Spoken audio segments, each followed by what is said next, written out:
Mega star signs classes में आपका स्वागत है। मैं राजन सर और आज हम लोग फिजिक्स का एक प्यारा सा टॉपिक पढ़ेंगे और उस प्यारा सा टॉपिक का नाम क्या है? Refraction of light. हमने लिखा है प्रकाश का अपवर्तन यानी रिफ्रैक्शन ऑफ लाइट के बारे में हम लोग क्या करेंगे? आज स्टडी करेंगे। तो सबसे पहले हम जानेंगे कि ये जो प्रकाश का अपवर्तन है, तो प्रकाश का अपवर्तन से आप क्या समझते हैं? तो साधारण से लफ्ज में आप बोल सकते हैं कि जब प्रकाश एक माध्यम से दूसरी माध्यम में प्रवेश करती है, जब प्रकाश एक माध्यम से दूसरी माध्यम में प्रवेश करती है तो प्रकाश की वेग में जो परिवर्तन होता है उसी परिवर्तन को क्या कहा जाता है? रिफ्लेक्शन ऑफ लाइट के नाम से जाना जाता है। यानी उसकी जो वेग होती है, जो वेलोसिटी होती है, प्रकाश की जो वेलोसिटी होती है, तो वेलोसिटी में जो क्या होता है? चेंजिंग होता है, जो परिवर्तन होता है, उसी परिवर्तन को हम लोग क्या कहते हैं? रिफ्लेक्शन ऑफ लाइट के नाम से जानते हैं। एक उदाहरण के तौर पर आप जान सकते हैं कि क्या होता है कि जब आप साइकिल लेकर क्या होता है कि सड़क पर चलाते हैं और जैसे ही साइकिल सड़क से क्या होती है कि बालू में जाती है, तो सड़क से जैसे ही साइकिल क्या होता है बालू में जाती है, तो उसके जो हैंडल होते हैं वो ऑटोमेटिक क्या हो जाते हैं? घूम जाते हैं, मुड़ जाते हैं और उसका बिग भी क्या हो जाता है? साइकिल का जो चाल होता है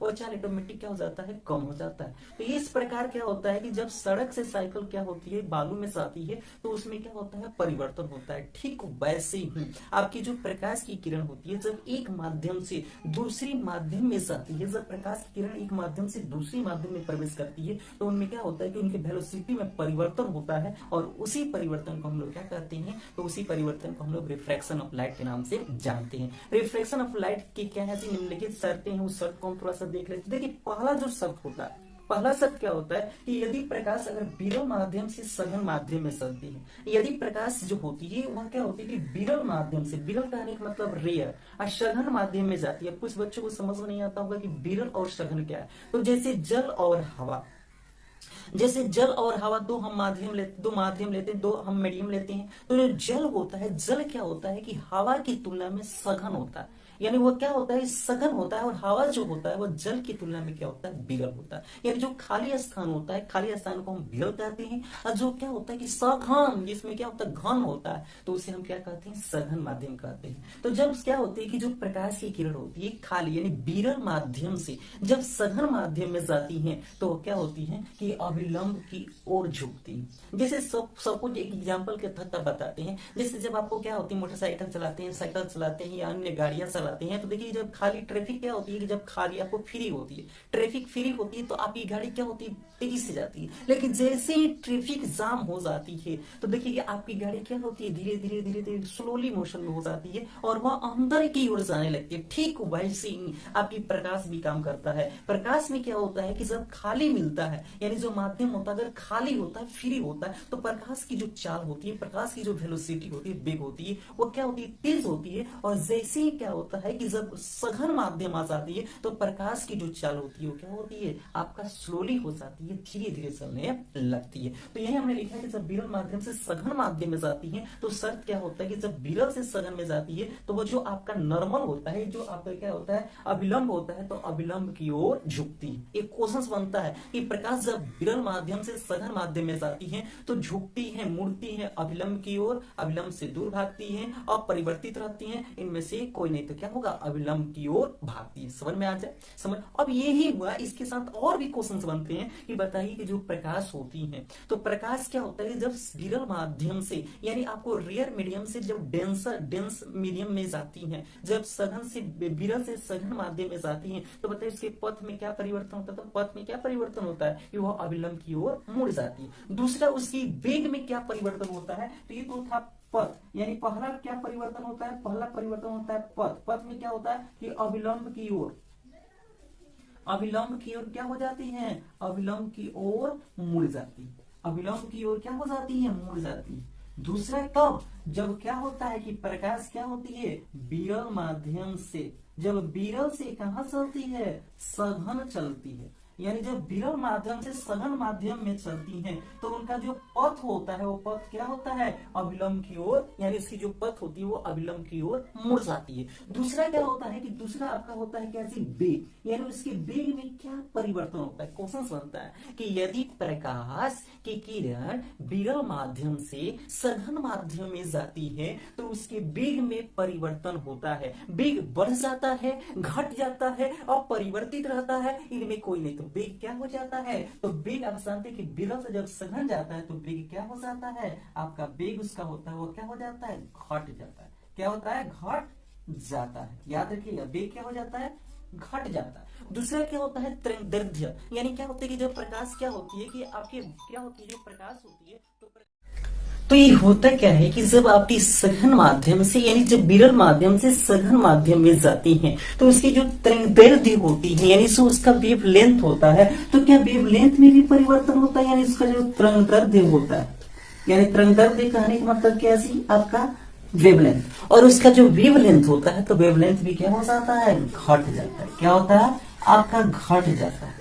और एक बात और लास्ट रही क्या जी, कि बताइए कि जब प्रकाश क्या होती है, जब प्रकाश विरल माध्यम से सघन माध्यम में जाती है तो उसकी जो फ्रीक्वेंसी होती है, उसकी जो आवृत्ति होती है, तो आवृत्ति में क्या परिवर्तन होता है, तो आवृत्ति में क्या होता है, कोई परिवर्तन नहीं होता है, अपरिवर्तित रहती है। क्या होती है, आपकी अपरिवर्तित रहती है। इसमें कोई दिक्कत, अब यहाँ से 4 तरह से क्वेश्चन पूछे जाते हैं। पहला क्वेश्चन की यदि प्रकाश विरल माध्यम से सघन माध्यम में जाती है तो उसकी आवृत्ति में परिवर्तन होता है, आवृत्ति बढ़ जाती है, आवृत्ति घट जाती है, आवृत्ति परिवर्तित रहती है, या नॉन ऑफ द इसमें से कोई रिएक्शन क्या होगा, जो आवृत्ति होती है वो आवृत्ति जस का तस बनी रहती है, कोई परिवर्तन नहीं होता।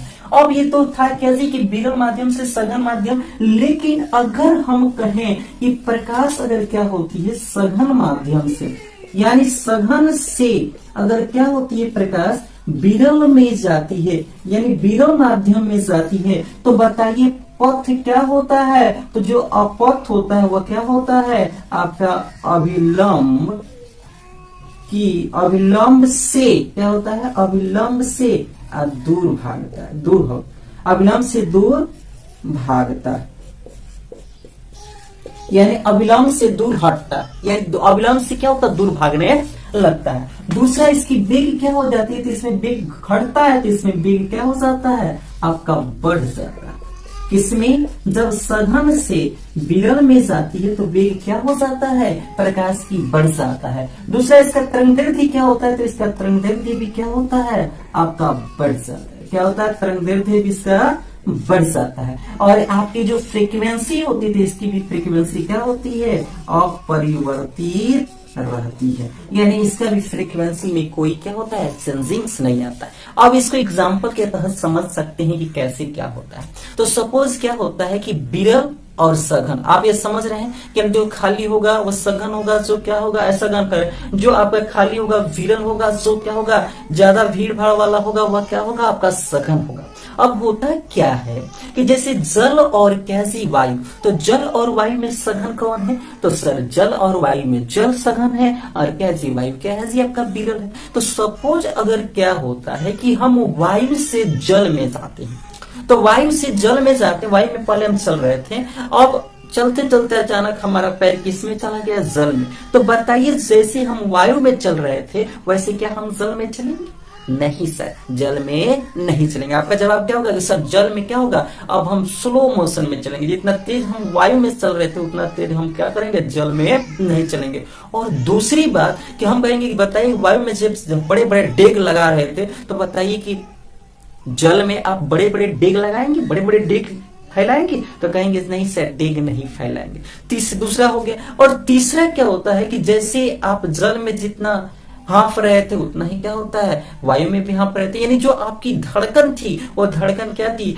जल में भी जस थी और वायु में भी जस थी। अब इसको आप समझने की चेष्टा कीजिए कि क्या होता है कि जब विरल से सघन में जाता है, तो विरल से सघन में जाएगा तो आपका वेग क्या हो जाता है, घट जाता है। आपकी तरंगदैर्ध्य कहने का मतलब दो गर्त और दो सिंग्र और गर्त के बीच की जो दूरी होती है उसे हम क्या कहते हैं, उसे क्या बोलते हैं, तो उसी को हम लोग तरंगदैर्ध्य या वेवलेंथ बोलते हैं। और ये जो वेवलेंथ होता है, तो जैसे हम पैर चल रहे थे बड़ा बड़ा डेग लगाकर, किसमें, हवा में। लेकिन जैसे ही क्या होता है कि जल में हम जाते हैं तो हमारा पैर का डेग क्या हो जाता है, छोटा हो जाता है। तो तरंगदैर्ध्य क्या हो जाती है, जो गर्द और क्या होती आपका सिंग होते हैं वो क्या होते हैं, छोटे हो जाते हैं, यानी तरंगदैर्ध्य क्या हो जाती है, घट जाती है। और जो फ्रीक्वेंसी होती है, तो आप चाहे हवा में रहिए चाहे आप जल में रहिए, आपका जो धड़कन होगा, दिल धड़केगा, यानी आपका हार्ट जो बीट होगा वो हवा में भी उतना ही बीट होगा और जल में भी उतना ही बीट होगा, यानी यह अपरिवर्तित रहेगा, यह बढ़ेगा घटेगा नहीं। लेकिन अब क्या है, तो विरल से सघन था, लेकिन आपको सघन से विरल क्या होगा कि जैसे पहले आप क्या होते थे, तो पहले जल में आप चल रहे थे, अब जल से आप क्या होते हैं, जैसे ही हवा में आते हैं तो बताइए आपका डेग बढ़ जाएगा कि घट जाएगा। आप स्लो चलेंगे कि तेजी से चलेंगे, तो कहेंगे नहीं सर हम तो तेजी से चलेंगे, क्योंकि जल में धीरे चल रहे थे, जैसे हम क्या हुए बाहर निकले। जैसे आप क्या होते हैं कि जब भीड़ से गाड़ी लेकर बाहर निकलते खाली जगह पर, तो बताइए आप धीरे धीरे चलते हैं कि तेज चलते हैं, तो कहते हैं नहीं सर हम तो बड़ा तेज है। अब जैसे ही बाहर निकलते हैं क्या होते हैं, थोड़ा सा एक्सीलेटर को क्या करते हैं, ऑन करते हैं और तेजी से भागते हैं। क्यों, क्योंकि खाली मिलता है। तो जब विरल से सघन से जब आप क्या होता है, प्रकाश जो होता है वो विरल में आता है तो तेजी से निकलता है, भागता है, उसकी वेग क्या हो जाती है, बढ़ जाती है और बड़ा बड़ा डेग डालने लगता है, तरंगदैर्ध्य भी क्या होता है उसका बढ़ जाता है। और जो फ्रीक्वेंसी होती है, फ्रीक्वेंसी बढ़ती नहीं है, जस की तस बनी रहती है। अब यहाँ पर हम 2-3 क्वेश्चन इससे रिलेटेड लेंगे ताकि आपको ये जो चीज हमने बताई समझ में आ रहा है कि नहीं आ रहा। उसके बाद हम लोग क्या करेंगे, प्रकाश की अपवर्तन का दूसरा नियम यानी स्नेल का नियम पढ़ेंगे। तो पहले 2-3 क्वेश्चन इस पर देख लिया जाए, उसके बाद हम लोग आगे चलते हैं। ये हमको लग रहा है विश्वास कि आपको समझ में आ गया है। चलिए समझ में आ गया, अगर स्क्रीनशॉट करना चाहते हैं तो स्क्रीनशॉट ले सकते हैं। चलिए आगे हम चलते हैं। चलिए इससे रिलेटेड हम कुछ क्वेश्चंस लेते हैं और तब क्वेश्चंस लेकर तब हम लोग क्या करेंगे, स्नेल का नियम पढ़ेंगे। ठीक है, तो देखिए सबसे पहला क्वेश्चंस क्या है, क्वेश्चंस कैसे पूछता है। क्वेश्चंस देखिए, फर्स्ट नंबर क्वेश्चंस हमारा क्या है कि जब हवा, यदि हवा की आवृत्ति N1 तथा जल की आवृत्ति N2 तथा जल की आवृत्ति N2 यानी फ्रीक्वेंसी N2 हो तो N1 greater than N2, N1 equal N2, N1 less than N2 और चौथा नॉन ऑफ दीज। तो ये बहुत प्यारा क्वेश्चन है कि यदि प्रकाश क्या होती है कि यदि प्रकाश क्या होती है कि हवा से और क्या होती है कि जल में जाती है, यानी हवा से क्या होती है कि जल में जाती है। तो हवा से जल में जाती है तो बताइए उसकी आवृत्ति, यानी उसकी आवृत्ति हवा की तुलना में क्या जी, हवा और जल की तुलना में क्या होगी। तो N1 क्या होगा, यानी हवा क्या हो जाएगा, उसकी जो आवृत्ति होगी वो ग्रेटर देन होगा N2 से, कि आपका N1 बराबर होगा N2 से, कि N1 लेस देन N2 से, या इनमें से कोई नहीं। तो आप जानते हैं कि जो फ्रीक्वेंसी होती है यानी जो आवृत्ति होती है, चाहे वह जल में हो चाहे आप प्याजी हवा में हो, यानी कहीं भी आप होते हैं, आपकी जो फ्रीक्वेंसी होती है, जो आवृत्ति होती है, वो बदलती नहीं है। यानी जितनी फ्रीक्वेंसी जल में होगी आवृत्ति, उतना ही फ्रीक्वेंसी क्या होगी, हवा में होगी। तो इसलिए जवाब हमारा क्या होगा, N1 बराबर N2। क्या होगा, N1 बराबर N2। समझ में आ रहा है कि नहीं आ रहा। यदि प्रकाश की जो चाल होती है, यदि प्रकाश की आवृत्ति क्या है जी, जल में N1 है और क्या जी जल में करें हवा में N1 है तथा जल में N2 है, तो बताइए कि दोनों में कौन बड़ा होगा छोटा होगा। तो N1 ग्रेटर होगा N2 से कि N1 बराबर होगा N2 से, यही क्वेश्चन है। तो जवाब क्या होगा, N1 और N2 क्या होगा, बराबर होंगे, क्योंकि फ्रीक्वेंसी चेंज नहीं होती है, फ्रीक्वेंसी अपरिवर्तित होती है। इसी क्वेश्चन को घुमा दे और ऐसे क्वेश्चन कैसे, देखिए क्वेश्चन दे, यदि हवा की वेग v1 तथा कांच की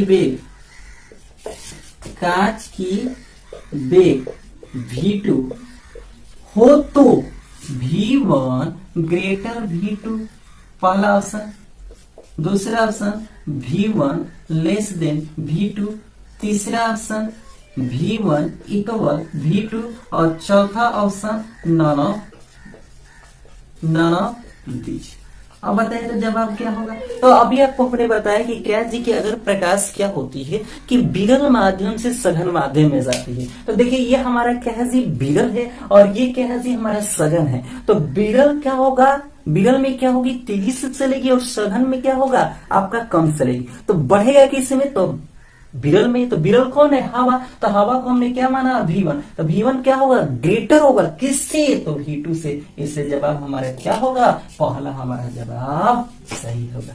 बस समझ में आ रही है कि नहीं आ रही है। अब वही तरंगदैर्घ्य पूछेगा तो लेमडा लगा देगा, lambda greater than lambda 1 greater than lambda 2 ऐसे करके लगा देंगे। तो इस टाइप के अगर क्वेश्चंस आएंगे तो आपको छोड़ना नहीं है। इस टाइप के क्वेश्चंस की ओर घूमते हैं बच्चे। अब क्या होते हैं V1 V2 देकर फंस जाते, कहते तो बहुत बड़ा न्यूमेरिकल दे दिया, उनको समझ में नहीं आता है और इस तरह के क्वेश्चंस वो छोड़ देते हैं। तो ये बहुत आसान क्वेश्चंस होता है, अगर ध्यान पूर्वक देखा जाए तो ये क्वेश्चन छूटते नहीं है। समझ में बात आ रही है। चलिए एक और क्वेश्चन आपको हम देखते हैं, क्वेश्चन एक देते हैं, उसके बाद हम लोग क्या होते हैं कि आगे चलते हैं। तो देखिए क्वेश्चंस क्या है, यदि तीसरा क्वेश्चन भी देख लीजिए, यदि पृथ्वी पर वायु ना रहे, यदि हवा ना रहे, हवा न रहे, ऑप्शन नंबर 1 तो दिन की अवधि बढ़ जाएगा, तो दिन की अवधि बढ़ जाएगा, दिन की अवधि छोटा हो जाएगा, दिन की अवधि छोटा हो जाएगा, और तीसरा अपरिवर्तित रहेगा, और चौथा इनइक्वल।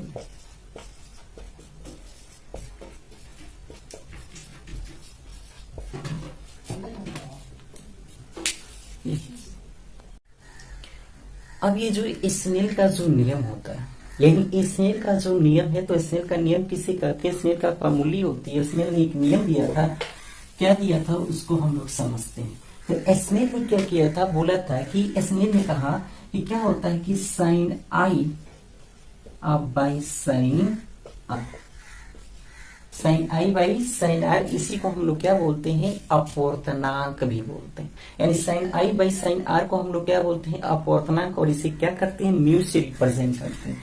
तो म्यू से रिप्रेजेंट करते हैं तो म्यू 2 बाई म्यू 1 बराबर, ये जो म्यू होता है तो म्यू क्या होता है, म्यू आपका क्या होता है C/V होता है।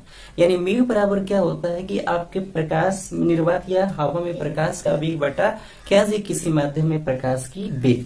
तो ये क्या होता है म्यू 2 बाई म्यू 1 को हम लिख सकते हैं V1 बाई V2, और इसको हम लिख सकते हैं लेमडा 1 बाई लेमडा 2, क्योंकि जो आपका वेलोसिटी होता है, जो वेग होता है, वो क्या होता है कि लेमडा के क्या होते हैं कि आपके उल्टे होते हैं। यानी लेमडा के क्या होता है कि ये आपके लेमडा के क्या होता है उल्टा होता है, इसलिए हमने इसको लिखा। अब देखिए यहां से ये क्या होता है कि क्वेश्चंस बनते हैं। क्वेश्चंस कैसे बनते हैं, तो क्वेश्चंस बनता है कि किस रंग का तरंगदैर्घ्य सबसे अधिक होता है। बड़ा प्यारा क्वेश्चन है।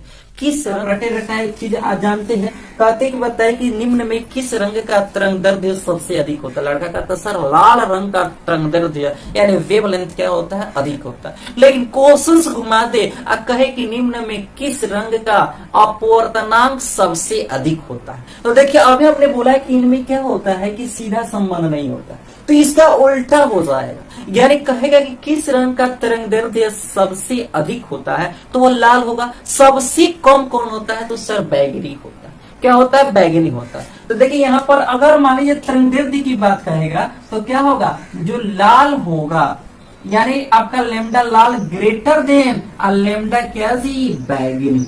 यानी क्या होगा कि जो लाल रंग का जो तरंगदैर्घ्य होगा यानी लेमडा होगा वो क्या होगा ग्रेटर देन किससे, तो बैगनी से क्या होगा बड़ा होगा। लेकिन अगर अपवर्तनांक की बात की जाए तो अपवर्तनांक को किसे रिप्रेजेंट करते हैं म्यू से। तो म्यू आपका बैगनी ग्रेटर देन किसका जी, तो म्यू लाल।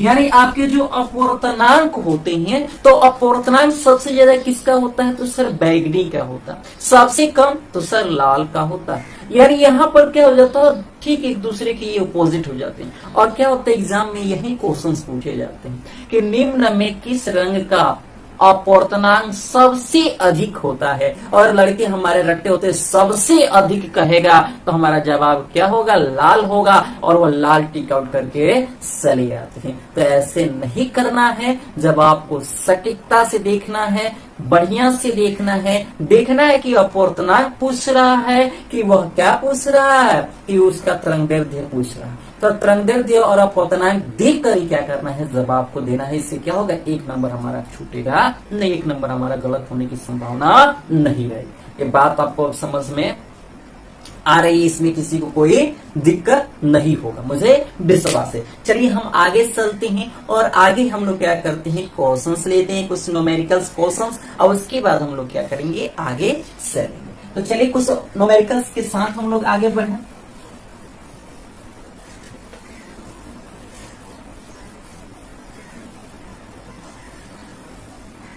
चलिए एक न्यूमेरिकल लेते हैं। न्यूमेरिकल क्या है कि यदि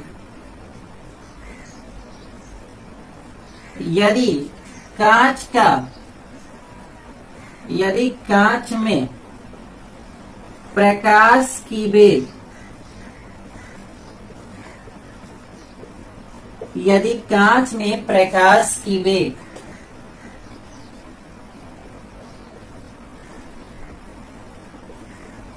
2 × 10⁸ मीटर पर सेकेंड हो, तो उसका अपवर्तनांक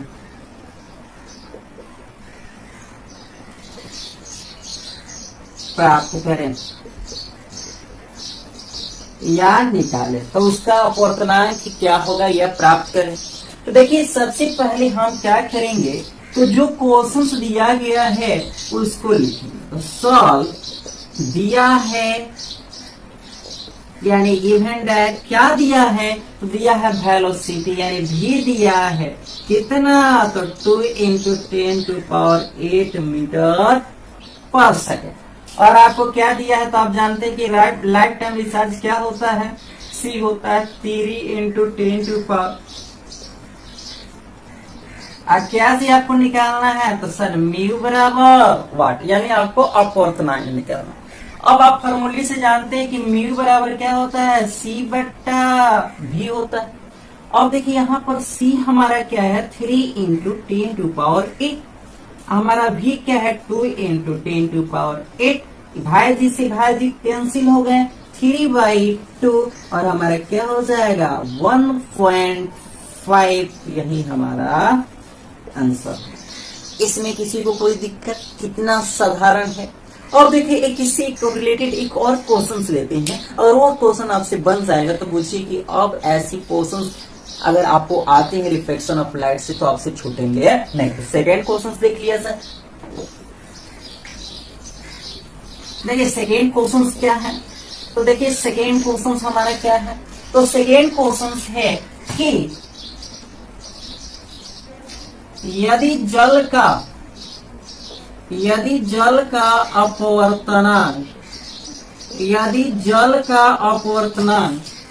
4/3 है,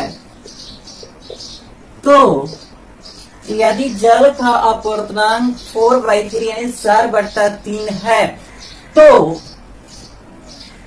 इसका प्रकाश, तो इसकी प्रकाश का वेग, तो इसका प्रकाश का वेग ज्ञात करें। तो इसके प्रकाश के वेग ज्ञात करें, तो इसमें प्रकाश का वेग ज्ञात करें। यानी यदि जल का अपवर्तनांक 4/3 है, तो बताइए कि जल में प्रकाश का वेग ज्ञात करें। अगर ऐसे क्वेश्चन आता है, फिर जैसे सॉल्व करेंगे, इसको भी वैसे ही बनाएंगे।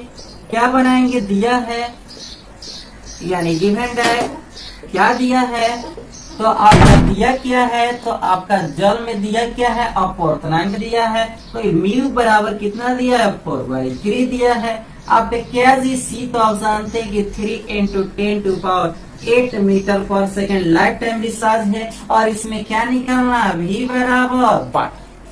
अब हम फिर फार्मूला से क्या करेंगे, तो फार्मूला होता है म्यू बराबर आपका c/v।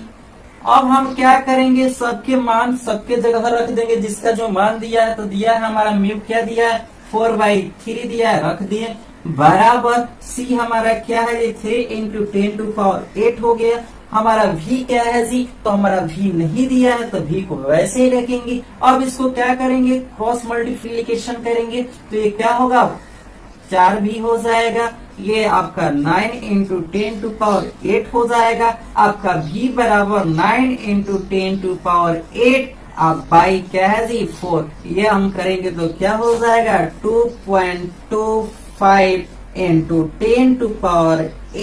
यही हमारा क्या होगा, यही हमारा आंसर।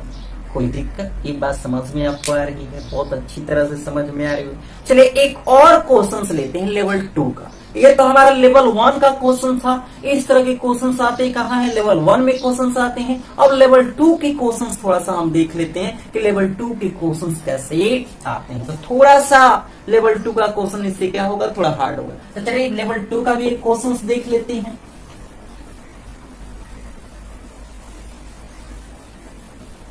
देखिए, जिसका अपवर्तनांक जितना अधिक होता है, यानी जिस पदार्थ का अपवर्तनांक सबसे अधिक होता है, तो उसकी जो क्या होती है कि उसमें सघन वह जितना ही सघन होता है, यानी जिसका अपवर्तनांक अधिक वह उतना सघन, ये याद रखिएगा।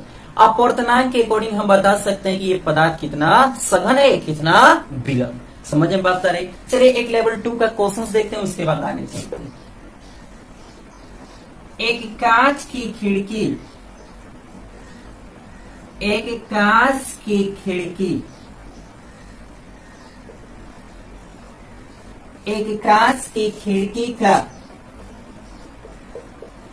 अपवर्तनांक,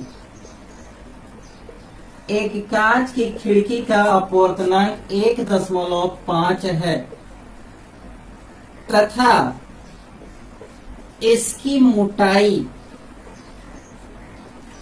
तथा इसकी मोटाई 12 सेंटीमीटर है, तो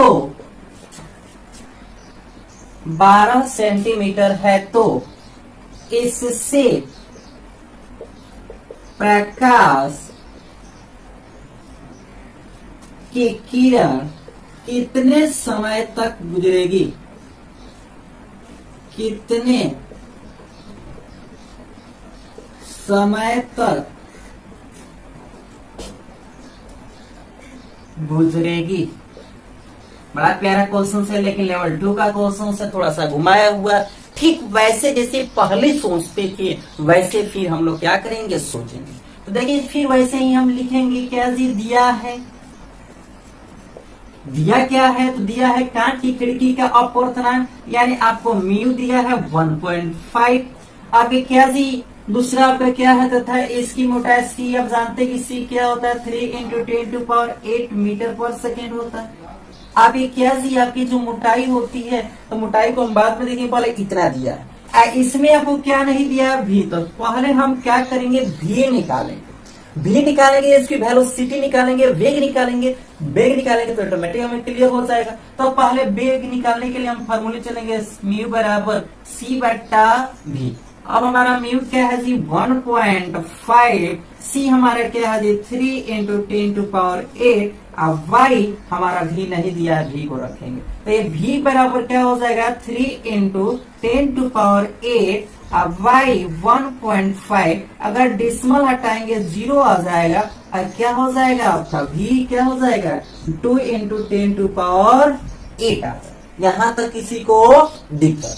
अब हम क्या करते हैं कि अब हम चलेंगे क्या जी, इसकी जो मोटाई दिया है, तो मोटाई कितना दिया है, तो आपकी मोटाई दिया है 12 सेंटीमीटर। क्या दिया है, आपका जो मोटाई दिया है, इसकी मोटाई कितना दिया है, तो मोटाई आपको दिया है 12 सेंटीमीटर।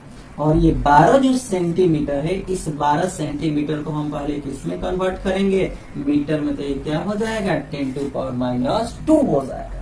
और बताइए इसके बाद क्या होता है कि आप जानते हैं कि वेग बराबर क्या होता है, तो वेग बराबर आपका क्या होता है, दूरी बट्टा समय। क्या होता है, दूरी बट्टा समय। तो समय बराबर क्या हो जाएगा, तो समय बराबर होगा दूरी बट्टा वेग। अब देखिए हमारा दूरी कितना है, तो दूरी हमारा दिया है क्या सी आपकी, तो 12 × 10⁻²। ये हमारे क्या है जी, डिस्टेंस है, मोटाई है। अब हमारा वेग क्या है जी, तो देखिए वेग हमारा क्या है, 2 × 10⁸। अब ये क्या हो जाएगा, 6 × 10⁻²। कैसे, ये जब ऊपर जाएंगे तो माइनस माइनस माइनस क्या हो जाएगा, यही हमारा क्या हो जाएगा, सेकेंड आंसर। इसमें किसी को कोई दिक्कत, ये बात समझ में आ रही है। तो ये क्या है जी हमारा, ये हमारा refraction of light. Refraction of light क्या है जी, हमारा बेसिक कंसेप्ट है। इस कंसेप्ट के बाद हम लोग, यानी इसके बाद हमको लेंस पढ़ना है, यानी इसी में लेंस हमको पढ़ना होता है। और लेंस जो हम पढ़ेंगे वो सेकंड आपकी वीडियो में आएगी लेंस के बारे में। जैसे हमने रिफ्लेक्शन ऑफ लाइट पढ़ा है, उसके बाद हमने मिरर पढ़ा है, ठीक वैसे ही रिफ्रैक्शन ऑफ लाइट के बाद हम लोग क्या पढ़ेंगे, आपको लेंस के बारे में पढ़ेंगे। तो नेक्स्ट जो वीडियो आएगा लेंस आएगा। अगर आपको ये मेरा वीडियो पसंद आया होगा तो कृपया लाइक कीजिएगा, ज्यादा से ज्यादा मात्रा में इसको शेयर कीजिएगा, तथा अगर आप चैनल पर नए हैं तो मेरे चैनल को सब्सक्राइब तथा बेल आइकन जरूर दबाइएगा, ताकि आपको जितने भी आपके वीडियो हम बनाए वो सबसे पहले आपको पहुंच पाए। तो हमारे वीडियो